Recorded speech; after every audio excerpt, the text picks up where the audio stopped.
해야 할 일이라고. 우리가 지금 계속 시리즈처럼 지금 주제 설교가 나가고 있는 걸 여러분들이 아실 거라고 믿어요. 성령님께서 나에게, 성령님께서 우리에게, 성령님께서 그리고 나에게 행하시는 일, 이거에 대해서 계속 알아봤다면 이제는 우리가 행할 일은 그럼 무엇일까라는 고민을 해보셔야 된다는 거예요. 성령님이 행하시는 일을 간단하게 요약해드리면 이렇습니다. 우리를 바꾸셔요. 우리의 밭을 바꾸셔서 하나님께서 사용하시기 좋은 밭으로 만들어 놓으십니다. 하나님이 사용하기 좋은 밭으로 만들어 놓으시면 이제 우리는 어떻게 하면 돼요? 그 밭을 하나님께 내어 드리면 되는 거예요. 성령님은 여기까지는 하시는 거예요. 그런데 여기부터는 누가 해야 되는 거예요? 이제 내가 해야 돼요. 성령님이 행하시는 일은 우리가 이해하는 데요. 아, 그렇구나. 기다리면 돼요. 이건 사실 어렵지만 또 어려운 건 아니에요. 내가 하는 게 아니니까. 성령님이 행하시는 일을 알았으면 이제 지금부터가 어쩌면 우리에게 더 중요한 말씀일 수도 있어요. 뭐요? 내가 행할 일을 알아야 됩니다. 그 일들에 대해서 우리가 살펴보려고 합니다. 지금 성령님이 행하시는 일과 우리가 해야 될 일들에 대해서 이야기하면서 누굴 계속 이야기하고 있냐면 엘리야에 대해서 계속 우리가 나누고 있습니다. 이 엘리야가 아까 이세벨의 공격을 이제 자신을 죽이려고 하는 핍박에서 도망치게 된다고 했죠. 그래서 로뎀나무 안에서 하나님 저 죽겠으니까 저 차라리 데려가세요 했더니 어떻게요? 하나님께서 막 먹이신다고 하셨어요. 그래서 막 먹었더니 먹어라 이걸 며칠 반복하더니 이제 가라 라고 하셔서 이제 엘리야가 막 갔는데 40주야를 먹지도 않고 막 다른질하면서 하나님 산 호렙산에 딱 도착했어요. 그 본문 사건이 이제 이 다음 사건을 쭉 연결이 되는데 하나님께서 이 엘리야에게 호렙산 한 동굴에 가만히 있는 엘리야에게 다가와 물으십니다. 엘리야야, 너 왜 이러고 있니? 이렇게 물으세요. 9절을 보시면 나와요. 열왕기상 19장 9절에 딱 보시면 하나님이 호렙산에 있는 엘리야를 찾아와서 엘리야야, 너 왜 대체 여기 이러고 있는 거야? 너 왜 여기 있니? 라고 물어보시는 장면입니다. 이 장면을 보면서 저는 저의 모습이 쑥 오버랩되는 모습을 봅니다. 아니, 많은 그리스도인들이 여기서 자신을 볼 줄 알아야 된다고 생각합니다. 왜 그래요? 성령님은 반드시 저와 여러분들을 온전한 길로, 회복의 길로, 구원의 길로, 행복의 길로 이끄시길 원하셔서 하나님은 이미 밑바탕 작업을 다 해놓으셨어요. 그런데 우린 그런 하나님을 경험하고 나서도 뭐 하고 있는지 아세요? 동굴 속에 들어가서 하나님을 찾고 있어요. 동굴 속에 들어가서 아직도 이세벨의 공격이 두려워서 이세벨의 창이 겁나서 나가지 않으려고 하는 모습을 보일 때가 참 많다라는 거예요. 그럼 그때 하나님께서는 어떻게 하시느냐? 다른 건 묻지 않으세요. 너 왜 여기 있니? 마치 아담과 하와가 죄를 져서 에덴 동산 한 나무에 무화과 나무 밑에 숨어 있을 때 하나님께서 그 아담과 하와를 찾으셨던 것처럼 아담아 네가 어디 있니? 라고 물었던 것처럼 조용히 다가와 그냥 묻고 계십니다.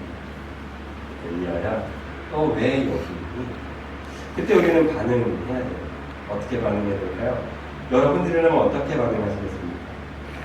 저라면 이렇게 반응해요. 제가 엘리야라면 이렇게 반응하겠습니다. 하나님, 저한테 까마귀 밥은 주셨는데 제가 왜 살아야 될 이유는 아직 말씀하지 않은 것 같아요. 하나님, 저를 만나주셔서 그때 17살, 18살 수련회 때 제가 하나님이 나를 만나주시고 행복했던 기억은 분명히 저도 있어요, 하나님. 그런데요, 제가 무엇을 향해 달려가야 될지 제 눈이 아직 안 떠졌어요. 정확하게 내가 뭘 해야 될지를 모르겠어요. 나 나름 열심히 살았거든요, 하나님. 이라고 얘기할 것 같아요. 엘리야도 그렇게 얘기합니다. 비슷하게 얘기해요. 저처럼 얘기하지 않았어요. 하나님을 먼저 얘기해요. 하나님은 유별하셔서 하나님 하도 특별해가지고 왜 나 같은 사람을 아직도 살려놨는지 이 당시 이해를 못하겠다. 대체 나에게 요구하는 게 뭐예요? 왜 나만 살려준 거야? 이렇게 물어보고 왜 대체 날 만난 거예요? 왜 나에게 까마귀 떠주는 음식 줘준 거예요? 라고 지금 하소연한다. 그때 하나님이 아까 지난주에 살짝 언급해드렸어요. 하나님이 그래? 라고 하면서 천둥 속에 우레 속에 큰 땅 흔들림 속에서도 하나님은 말씀하지 않으시고 어떻게 해요? 침착한 가운데, 조용한 가운데 하나님이 나타나셔서 이 엘리야에게 이야기했어요. 너는 이제 가서 어떻게 하라고 하냐면 기름을 부으라. 아람왕을 세우고요. 남유다 왕, 북이스라엘 왕의 왕을 다시 한번 기름 부으라. 그리고 너의 후계자가 될 엘리사를 찾아가서 기름 부으라는 얘기를 세밀한 음성 가운데 들려준다라는 것을 지난주에 잠깐 말씀을 드렸어요. 우리가 하나님께 기도의 자리로 나아가야 돼요. 그래서 하나님께 기도하지 않고 하나님의 말씀을 들으려고 발버둥치지 않으면 우리는 여전히 까만 눈이 되거든요. 여전히 영적 눈이 침체하고 영적 눈이 어두워서 그냥 하나님께 어떻게 하고만 있는지 아세요? 계속 하나님 왜 그리스도인이 되게 하는 거예요? 하나님 왜 당신 비전교회 있게 하는 거예요? 하나님 왜 우리 가정은 왜 이런 거예요? 이러고만 있는다니까요. 뭐가 안 떠졌다고요? 영적인 눈. 하나님이 바라보게 하시는, 하나님이 들려주시는 음성을 듣지 않으니까 하소연만 하고 있는 거예요. 은혜를 받고도 또 동굴 속으로 들어가요. 또 도망갈 자리를 찾아서 또 거기를 찾아갑니다. 그런데 감사하게도 하나님은 매도 찾아오세요. 왜 그러고 있어요? 도대체 왜 그래? 라고 하면서 하나님은 또 찾아오세요. 저는 그래서 여러분들에게 믿음으로 선포합니다. 믿음으로 소망합니다. 간절히 소망합니다. 뭘 여러분들에게 소망하냐면 제가 말씀 한 절을 좀 깊이 묵상해 보겠습니다. 기도 시간이 너무 길다고 느껴지세요? 정말 힘들다고 느껴지세요? 성경 정말 그냥 이러면 안 되지만 성경 아무 때나 펴서 하나라도 좀 보세요. 하나라도 보시고 이 말씀이 정말 하나님의 말씀이라는데 살아계신 하나님의 말씀이라는데 살아계신 하나님이 내게 들려주시는 음성이 뭔지 한번 고민이라도 한번 해보세요. 그때 성령님은 어떻게 하냐면 깨닫게 하시는 영으로 우리를 알게 하실 거예요. 자주 말씀드리잖아요. 하루에도 몇 번씩 저도 무너질 거예요. 여러분들도 똑같을 거예요. 몇 번씩 무너질 거예요. 그런데 그때 하나님을 생각하지 않으면 뭐만 하고 있어요? 동굴 속에서 푸념하고 있는 엘리야처럼 그냥 푸념만 하는 거예요. 내 인생은 왜 그럴까? 왜 이렇게 기구할까만 고민한다니까. 이제는 좀 달라져요. 하나님과의 만남 속에서 하나님을 세밀하게 들려주는 그 음성을 들으셔야만 합니다. 들으셔야 우리의 비전이 보이기 시작하고 달려갈 길을 향해서 우리 한 걸음 한 걸음 뗄 수 있기 때문입니다. 문제는 이거예요. 해봤는데 어떻게 됐죠? 실패하는 경우가 많다라는 거예요. 남편 사랑해보려고 하나님의 사랑하라고 마음 주셔서 성령님이 감동 주셔서 성령을 통해서 사랑하라는 마음 주셔서 남편 사랑해보려고 했더니 웬걸 이건 왼수도 이런 왼수가 없어요. 이웃 사랑하라고 해서 이웃을 용서하기 위해서 맛있는 음식 들고 갔더니 웬걸 오히려 욕만 하고 있고 그리스도인이라고 멋지게 살아야지 한 번 더 참아야지 했더니 어떻게 해요? 저거 바보네, 저거 등신이네, 쟤는 내가 등쳐먹어야겠다 하면서 여러분들을 사기치고 등치는 행위 여러분들이 많이 당하시잖아요. 누가복음 9장에서 그 해답이 어느 정도 나오는 것 같아요. 왜 여러분들이 왜 등치는 사기를 당하는지 아세요? 왜 멸시를 당하는지 아세요? 왜 여러분들이 그렇게 사랑하려고 해도 왜 항상 실패만 하는지 아세요? 누가복음 9장 51절에서 62절에 그 내용이 너무나 잘 나와요. 한번 집에서 꼭 보십시오. 예수님이 이제 예루살렘으로 가기로 작정하세요. 이게 뭔 얘기냐면 십자가에서 죽기로 작정했다라는 거예요. 3년 반이라는 사역 기간을 정리하면서 이제 내가 하나님께서 내게 맡기신 그 일을 향해서 가야겠다라고 생각하고 예루살렘을 향해서 갔습니다. 근데 그 중간에 사마리아 마을 하나가 딱 나와요. 어때요? 예수님의 입장에서 이 마을 하나하나가 귀할 거 아니에요. 하나님이 가라는 길로 가다 보니까 사마리아 마을이 나왔네. 원수의 마을이네. 원래대로 어떻게 해야 돼요? 지나가야 돼요. 근데 예수님 그 마을도 지나가지 않고 거기서도 복음을 전해요. 문제는 거기서 사마리아 마을이 어떻게 했는지 아세요? 할렐루야 예수님 어서 오세요라고 했을 것 같죠? 안 그랬어요. 마치 예수님이 자기 마을에서 배척 받으셨던 것처럼 그 사마리아 고을에서도 예수님의 복음이 들어가지 않아요. 예수님은 떠나달라. 예수님을 배척했다고 성경은 기록해요. 왜 저와 여러분들이 그렇게 고난당하냐고요. 왜 남편을 그렇게 사랑하기로 작정했는데 왜 실패만 하냐고요. 예수님도 하나님의 일을 감당하려고 했던 그 순간부터 어려운 일 처지였어요. 예수님이 예루살렘을 향해서 십자가에 죽기로 작정하고 나서부터는 예수님은 영광 받을 만한 일이 거의 없었어요. 손가락질 당하기 바빴고요. 시험 당하기 바빴어요.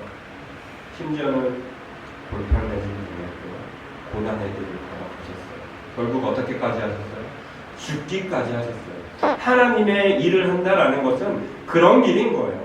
하나님이 우리에게 맡기신 길은 그런 길인 거예요. 용서하라고요? 용서해봤죠.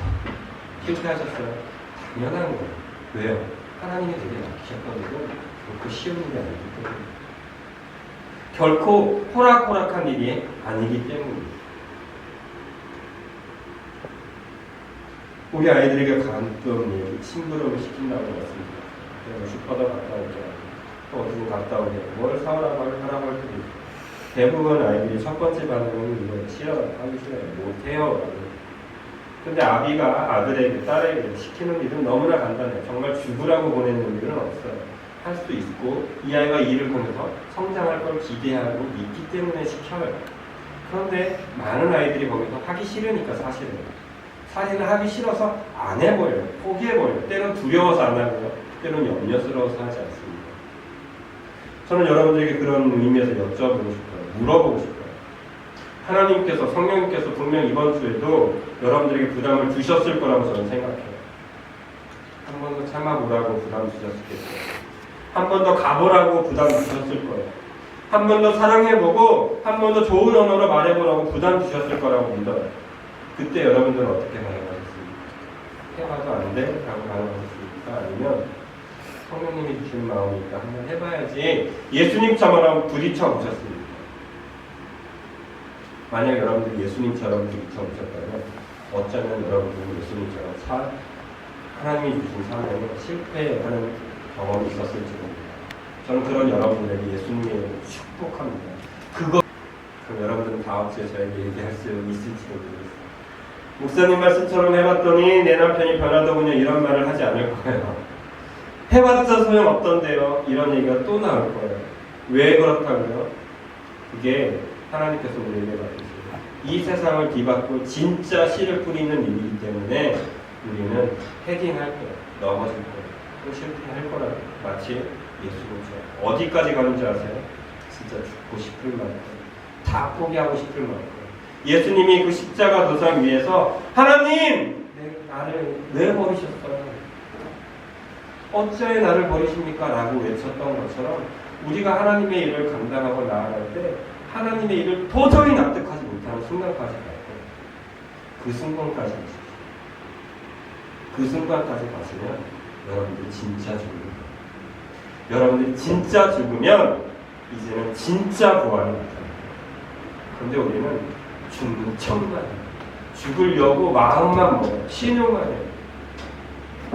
제가 평생에 하고 싶은 게 하나 있어요. 이건 번지점프예요. 번지점프 해보신 분 계신가요 혹시 여기?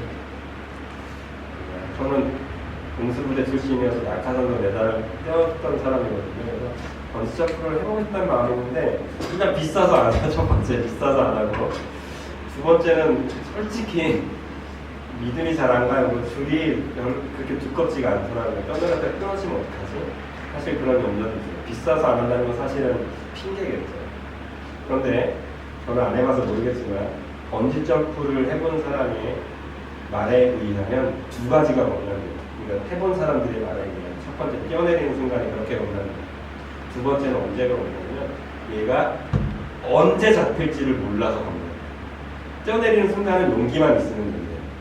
근데 뛰어내리고 나면 자기 자리를 잡는 그 천이 줄이 어느 순간부터 딱 잡아채잖아요. 근데 이게 언제인지를 모르는 거야. 미칠 것 같아요. 그 순간에 정말 죽을 것 같다라는 표현을 하더라고요. 우리는 예수님을 믿는 믿음이 그런 거라고 합니다. 저와 여러분들은 때로는 예수님의 길을 걷는다고 합니다. 하나님이 도와주시겠지. 하나님이 하시겠지. 하나님이 사랑하라고 하셨으니까 내가 사랑해 봐야지라고 하면서 용기 있게 떠내기도 해요. 가끔. 그런데 우리는 어떻게 하는지 아세요? 언제 하나님이 당겨주는지 모르니까 이 줄이 언제 나를 잡을지 모르니까 두려워 떨고 있을 때가 참 많아요. 아니에요.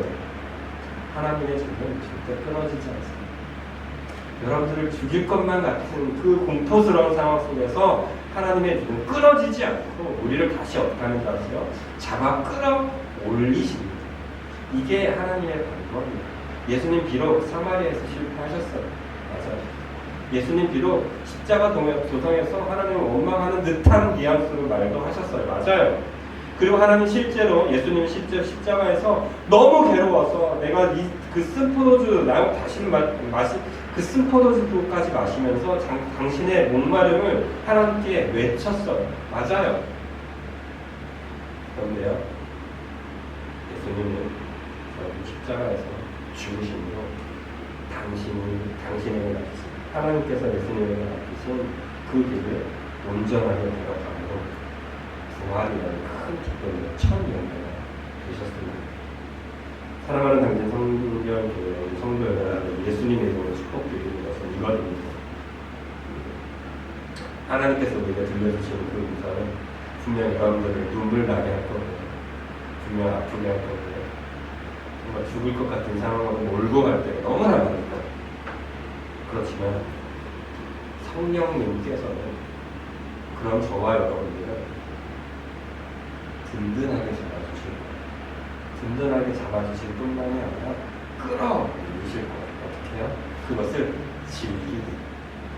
번지점프를 했던 사람들은 처음에 떨어질 때 그 공포스러움 속에서 한 번 떨어지고 두 번 떨어질 때부터는 어떻게 하는지 아세요? 처음에는 사진 여러분들 꼭 번지점프 하는 사람들의 사진을 좀 보세요. 처음에 사진은 막 죽을 것 같은 표정으로 해요. 두 번째, 세 번째 떨어질 때부터는 어떻게 해요? 표정이 바뀌어요. 행복해요. 아, 이거 튼튼하네. 이거 되면 뭐지? 내가 이거를 뛰었네. 하면서 마음이 바뀌어요.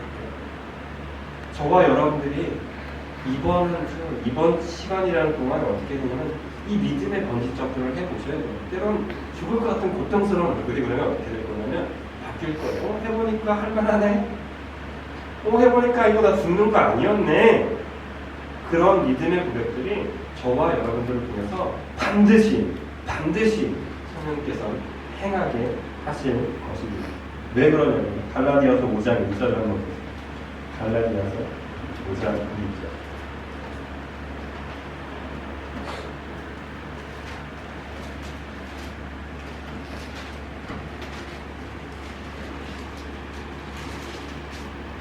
갈라디아서 5장 1절입니다.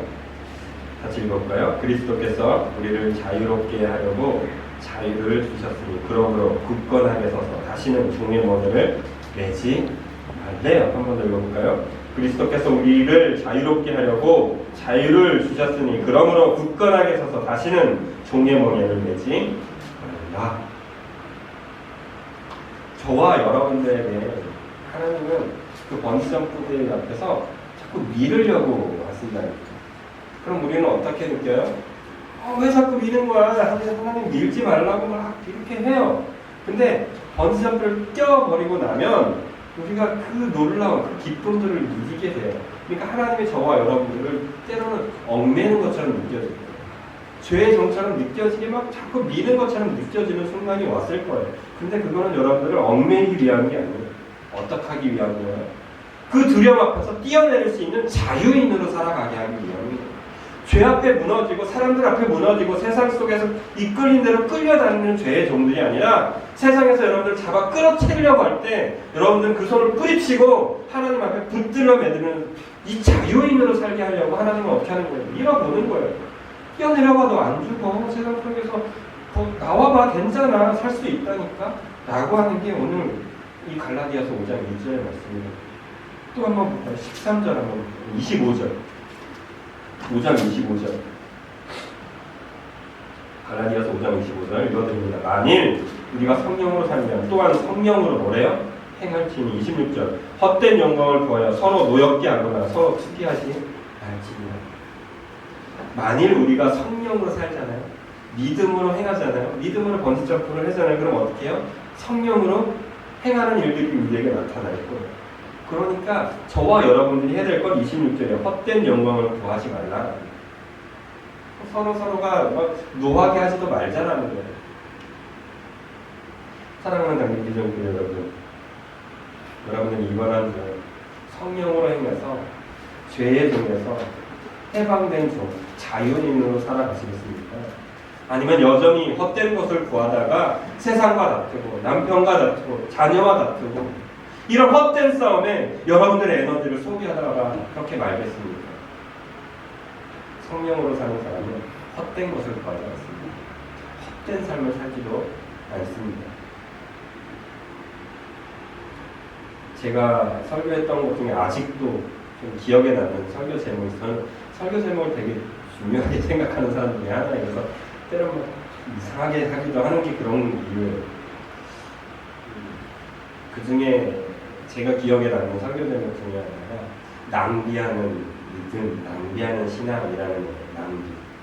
이게 어디서 나오냐면 예수님이 십자가에 달리기 전에 마리아가 자기가 가졌던 향유를 깨버리잖아요. 수천 데나리온이라는. 그때 제가 계산했던 데는 수천만 원짜리 향수거든요. 이 향수를 예수님의 발에 깨어버리잖아요. 이건 낭비예요. 그죠? 근데 그 낭비가 예수님 볼 때는 뭐예요? 막지 말래요. 귀한 일을 했대요.